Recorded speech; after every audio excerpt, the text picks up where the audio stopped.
Thanks for checking out the Brad and John Show podcast. This segment of the show is brought to you by John Combest's book, Stalking, Harassment, Internet Trolling, A Guide to Recovering and Rebuilding After Online Attacks. It's a great reference if you've ever been the unfortunate target of a social media attack. It's available on Amazon. Just search John Combest. That's C-O-M-B-E-S-T, John Combest, and the book will show up in your search results. Now it's time for another segment of the Brad and John Show. Can you handle it? As the new owner of this station, I want to make sure we have the best talent on the air. That's why I've decided to ban all real estate agents and only have real talkers like Brad and John. Here they are, B and J. I'm Egbert, the owner of this station. Check out my website at egbert.com. That's E-G-G-B-U-R-T, egbert.com. Now it's back to Brad and John. Check out their website at bjshow.co. The BJ Show? Come on, guys. Anyway, here's B and J. And we have some technical problems. Hold on a minute. Off to a bad start again. Some technical problems here, and I apologize for that, John. Okay, we are back. Hey, it happens. And I hope you are back, correct? You are that? I'm here. I'm right here. Okay, hold on a minute. I got to stop something here. Do this. Okay.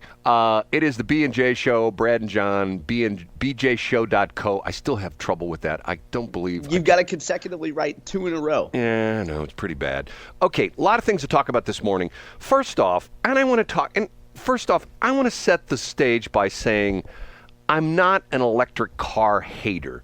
Matter of fact, if I had the wherewithal to purchase a Tesla, I would be driving a Tesla or one of the other electric cars, mainly because of the fact that the reason I would do that is because at one of our studio locations, I have the ability to put up, I already have some solar panels, and I have the ability to put up more solar panels. So essentially, I could drive the car for free because of the fact that I could just charge it with the solar panels, okay? That's pretty cool, yeah. But... Are you heard what happened in Chicago? Did you hear the story of the Tesla charging stations? No, what happened? Oh yeah, I saw a clip of this, but I didn't read anything about it. What happened? You can't get the cars to charge. All these people, their cars won't charge, and this is sort of complicated. And I am not the chemical engineer or anything like that, but certain batteries have different types of chemicals. For the most part, the batteries in your cars are what they call lead acid. The thing that makes it work, there's liquid acid in there and there's lead, and that's how there's a chemical reaction between the lead and the acid which produces electricity, okay? And there are other kinds of batteries, lithium ion, for a long time it was NiCads, nickel cadmium, and stuff like that, okay? Batteries charge at different rates at different temperatures. If you get into very sophisticated batteries, they will have a charging sensor on them that reads the temperature of the battery. And the amount of charge that is put into the battery is dependent upon the temperature of the battery. If the battery gets overheated, it'll stop charging the battery. If the battery is very cold, it will charge the battery very, very, very slowly. This is the problem. That makes sense. This is the problem they're having in Chicago, where these people are going to the Tesla charging stations. Now, keep in mind also, because of the fact that it's very, very cold, colder than it has been here in St. Louis, but even colder in Chicago, way below freezing in Chicago.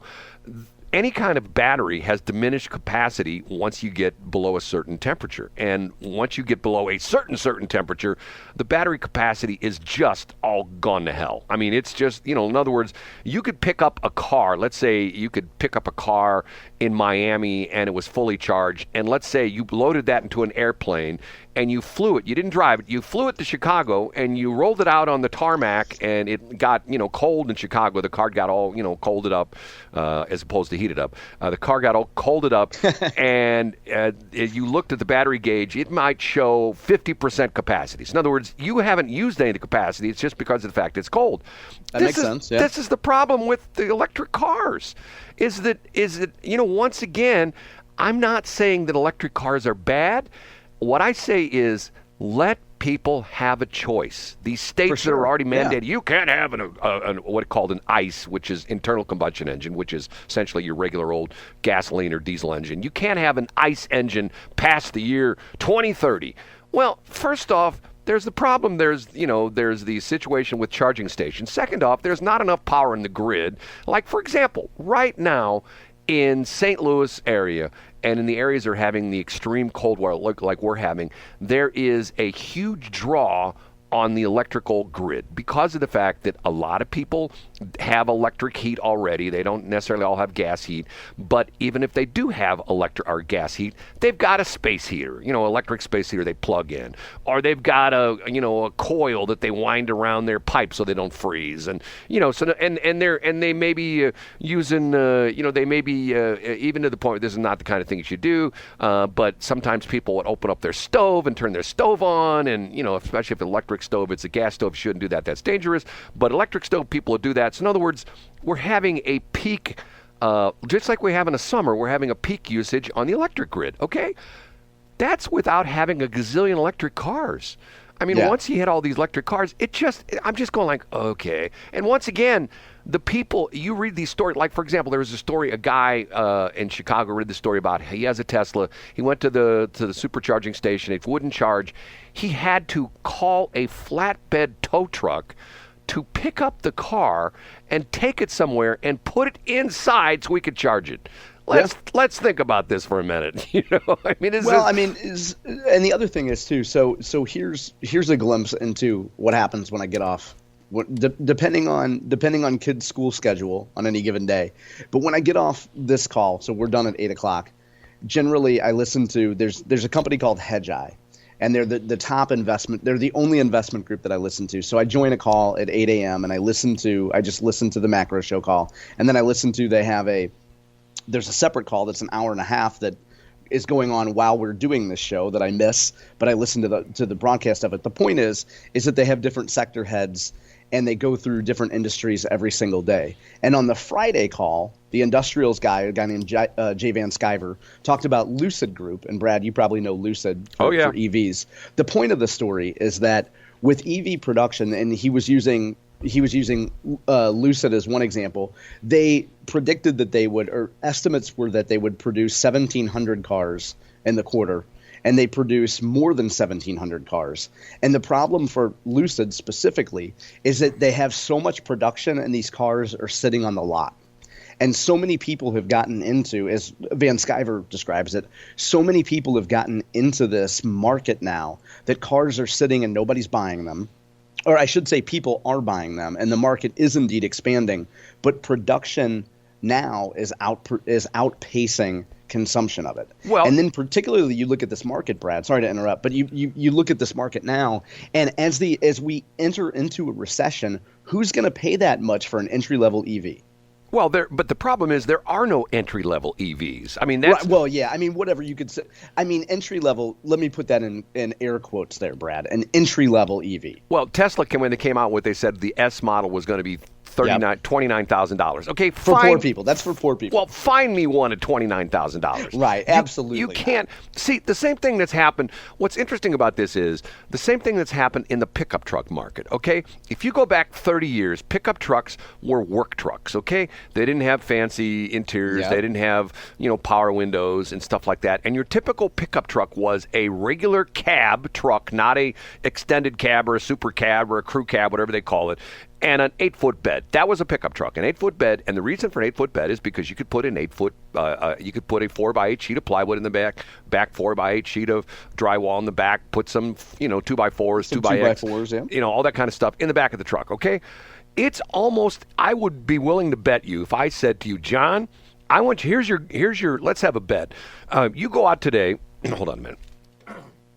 I get an allotment. You give me an allotment to spend on a pickup. No, I would just say go out and find me at a new car dealership. Find me a regular cab, 8-foot bed pickup truck that you could buy that's like a stripper version. In the Ford, that would be what they call an XL, rubber floor mats, that kind of stuff. Like a basic level. Basic level. I would be willing to bet you can't find one. Wow. And I didn't know that. Oh, yeah. You just can't find them anymore because what's happened is that there are now trucks being sold, pickup trucks being sold. Hold on just a minute. There are pickup trucks being sold for $100,000. It's not unusual to go on a lot for a Ford dealership. Now, we're talking about, a diesel crew cab, a diesel dually. In other words, 6 wheels, 4 in the back, 2 up front, a diesel dually, but still $100,000. Okay. The manufacturer probably cost them $40,000 to make that truck, okay? Mm-hmm. So they're making $60,000 profit. Why in the world would they make a $40,000 work truck that they're maybe making $3,000 on, where they can crank out all these high-end. And the crazy thing is, people are buying them now. Of course, and you know that because obviously they wouldn't produce, they wouldn't ignore that lower level if they thought there was money there. But what's happened is Ford, especially, which came out with the Lightning, which is their all-electric pickup truck, nobody is buying them. They're sitting on the lot. Ford with the Mach-E, which essentially is some of the Mustang, is the Mustang Mach-E. Some of the Mustang, diehards are still very upset because for decades and decades and decades and decades, the only car that held the Mustang name was the two-door sports coupe. He was in a fastback or a sports coupe or something like that. Now they make what they call the Mustang Mach-E, which is a four-door thing, which looks a little bit like a Mustang, but it's all electric. They're not going anywhere. I heard a story yesterday. Once again, I'm the radio nerd. I listen to all these different radio stations. A guy who was traveling, who was in an airport somewhere, trying to rent a car, and there were like 3 or 4 people in front of him, and they were being told, well, the only thing we have is an electric car.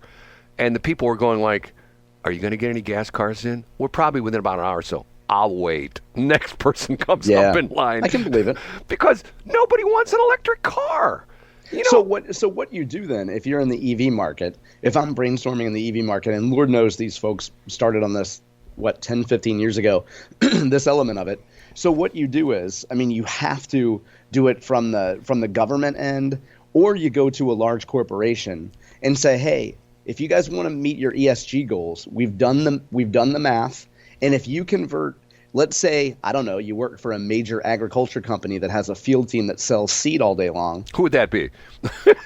Pioneer, Dow DuPont. Okay. Let's just say Corteva. Let's not say any companies that have a auxiliary branch here in Chesterfield or Creve Coeur. But if you were a large agrochemical producer and you had people in the field selling stuff all day, you go to them and you say, hey, listen, you don't have to cut your pollution at those plants so much if you make all your salespeople go from that old F-150 to an EV. Well, that's the whole crazy thing with this. I think we talked about this. I heard that show. It was actually on NPR, and it was a very in-depth show on this crazy thing where they were buying the, what do they call it, RECS, R-E-C-S or something. It had to do with essentially the carbon credits? Yeah, but it's sort of like energy credits. And, okay. And the crazy thing was there were people saying, like the example they gave, there was a ski resort in Aspen that was saying, hey, we are carbon neutral. We do not pollute. But yet they got all this electricity running the lifts and the electricity running running this and electricity in the lodge and stuff like that. But they bought these credits on the market. So essentially, even though they are using electricity, they're technically not using electricity. But they're offsets, Brad, and they're contributing positively by purchasing these offsets. John, do you know how crazy that sounds? I mean, of course it is. But you know what, though? Think of the number of people, and I worked shoulder to shoulder with these folks for more than a dozen years.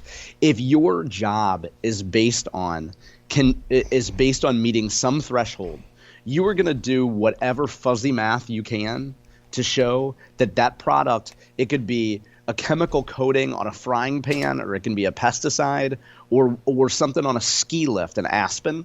If you can show, hey, look, we're offsetting our carbon, then you know what? ESG funds can invest in you, and you get a bonus, and you meet your goals for the year. And you know what? And your 2025 goals are going to be based on some fuzzy math too.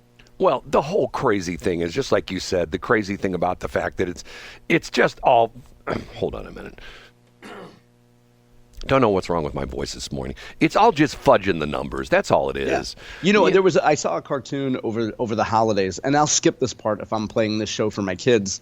But I saw a cartoon that said, some of you are making fun of kids for believing in Santa Claus when some of your careers are based on ESG numbers. Well, for those of you in the audience who don't know what ESG, explain ESG. ESG is a standard by which companies, non-governmental organizations, and others judge themselves.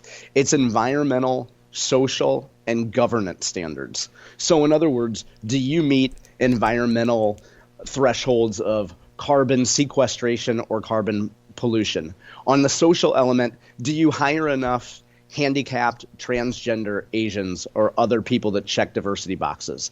And then on governance, do you do the right thing when it comes to policing your internal policies or putting enough people of color on your board of directors? And this was started by the World Economic Forum, and a bunch of companies gravitated to this. Yeah. And so it's a good way to pressure. Now, if I were on the progressive side, Brad, I would say that it's a good way to encourage companies to do the quote unquote right thing. And the beauty of it on the left is that once you hold some companies to a current standard, if we come out and say that Egbert is the first carbon neutral radio station in Missouri, and people start asking, Hubbard, why their stations aren't carbon neutral, then we're pressuring them to buy the same BS data set that shows that they're carbon neutral or whatever. The backlash is, which is now starting to happen more and more, that if you are a company that is focused on ESG, you may not pay attention to how much money your company is making, and your profits may not be good, and therefore your stock price may be in the toilet. Mm-hmm. And now there are people saying, hey, hold on a minute. I don't care, what your ESG is. I've invested my pension fund in your company. I want my return on investment. I want you can throw your ESG numbers around. I want my ROI.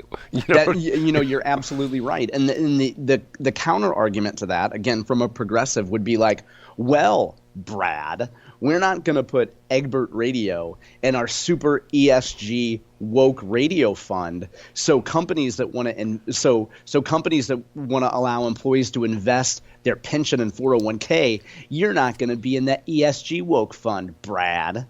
Okay, we're going to switch gears here.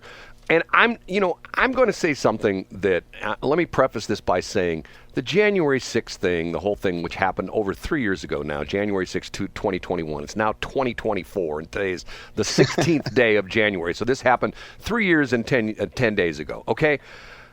I think it's a bunch of nutbags who ended up doing what they did, okay? Mm-hmm. And I can't stress that enough, that is not representative of Republicans or conservatives, or even to the point where like, for example, when we used to have the Brian Nieves show on the AM station, which, believe it or not, we're not on right now. We're just on KSLQ.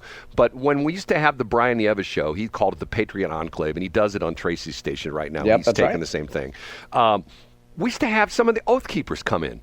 And they were to the point where they were, and maybe the movement has morphed, but at that point in time, the Oath Keepers were an organization of men who essentially said, we are responsible for our families, we were responsible for our wives, and we are responsible for our communities, and we are here to do the right thing. We are here to protect our communities.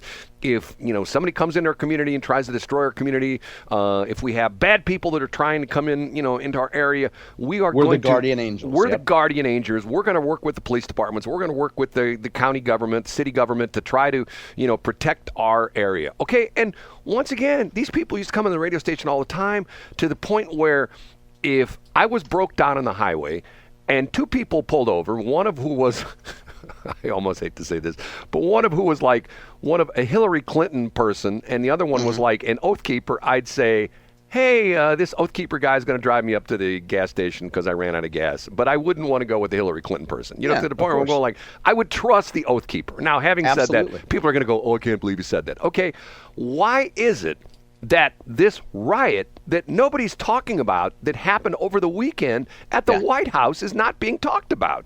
Do you know because they weren't white conservative men, and they can't be vilified. And this is like the world's best kept story, that a bunch of these pro-Palestinian people attacked the White House. And I read the story when in some spots they damaged the fence to the White House, okay? They were trying, and the Secret Service people essentially put the White House in the lockdown, put some of the staffers, I guess they have like safe rooms and stuff like that in the White House. I think they have like a tunnel or something like that down there.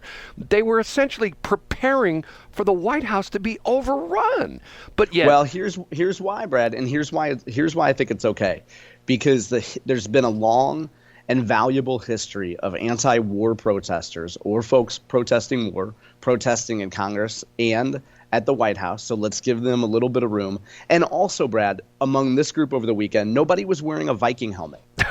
And a Viking helmet is the indicator by which we decide what is and what is not an insurrection. To me, and once again, I heard about this story and go, how come this isn't the world's, the number one top story? Because we had to keep Donald Trump from launching authoritarianism in Iowa, and we failed, Brad. We'll talk about that next. See, once again, if we had found out that our founding fathers, the Jeffersons and the Washingtons and the Franklins and the people like that, and the Adams had been cryogenically frozen back in their, when they all died, and essentially they didn't die when let's say some aliens came to the planet Earth and they found these people as they were getting near death. They go, we are going to freeze you. We're going to bring you back in 200 plus years, and they unfroze them and they dumped them in D.C. and said, okay, look at what your country has done. They would be shocked, because of the fact that they're going like, this isn't what we wanted. This isn't how we envisioned the country. This is crazy. They would get in their Lightning EV and they would head to Montana. Or, they would head to Crapville because they know there's friendly Oath Keepers not far from Crapville. Right, Crapville. Do you know I'm going to run for mayor of Crapville in April? Do you know that? Do you think you'll have opposition? No. I'm going to be it. I think the real estate industry might run somebody against you, Brad. They very well may. Okay, we're going to take a break. Let me see where we're at. I've lost track of things here. We're 2 minutes over, and it's because of me once again.